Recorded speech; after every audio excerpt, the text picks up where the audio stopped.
বাজছে রাত 12টা 20। বরমশাইয়ের হঠাৎ ইচ্ছে হলো ভাপা দই খাবার। আমিও চলে গেলাম ভাপা দই বানাতে। ভাবছো তো এই রকম ইচ্ছে আবার কার হয় মাঝরাতে? কিন্তু মিডনাইট ক্রেভিং বোধহয় এইরকমই হয়। আমার কাছে ছিল 300 গ্রাম সাদা দই। ভালো করে ফেটিয়ে নিলাম যাতে এর মধ্যে কোনো রকম দইয়ের ছোট টুকরো বা লাম্প বাবলস কিছু যেন না থাকে। তারপরে নিলাম কিছু আমন্ড অ্যান্ড পেস্তা। এগুলোকে নিয়ে ছোট ছোট করে টুকরো টুকরো করে নিলাম। কোয়ান্টিটি কিন্তু অনেকটাই রাখতে হবে। আর এই স্মুথ পেস্ট দইটার মধ্যে আমি আমুলের মিল্ক মেড সেটা কিন্তু আমি মিক্স করব। 200 গ্রামের কন্টেনারটা পুরোটাই কিন্তু 300 গ্রাম দইয়ের মধ্যে আমি মিক্স করেছি। আমি এর মধ্যে কিন্তু কোনো রকম চিনি বা সুইটনার এক্সটার্নালি কিছু আমি অ্যাড করব না আর, কারণ এই জিনিসটা ভাপা হওয়ার পর কিন্তু একটু মিষ্টিটা বেড়েই যায়। তাই জন্য হালকা মিষ্টি রাখার জন্য পুরো কন্টেনারটা 300 গ্রাম দইয়ের মধ্যে ভালো করে মিক্স করে দেবো।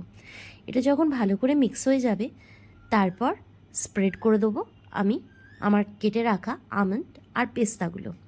কঞ্জুসি করলে কিন্তু হবে না, ইকুয়ালি স্প্রেড ভালো করে করতে হবে যথেষ্ট পরিমাণে, যাতে প্রত্যেকটা বাইটে আমাদের ড্রাই ফ্রুটসগুলো কিন্তু পাওয়া যায়।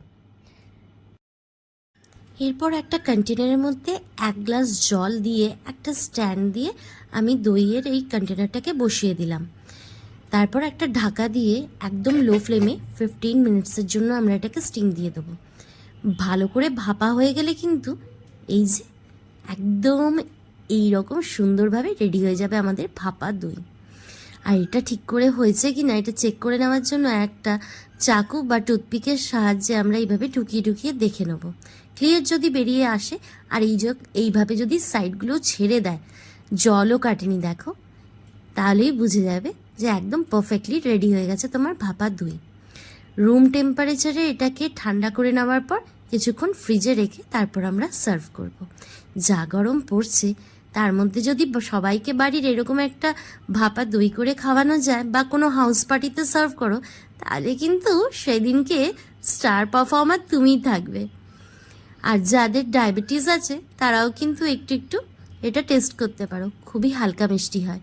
তাই জন্য সবাই কিন্তু ট্রাই করে দেখো। Thank you.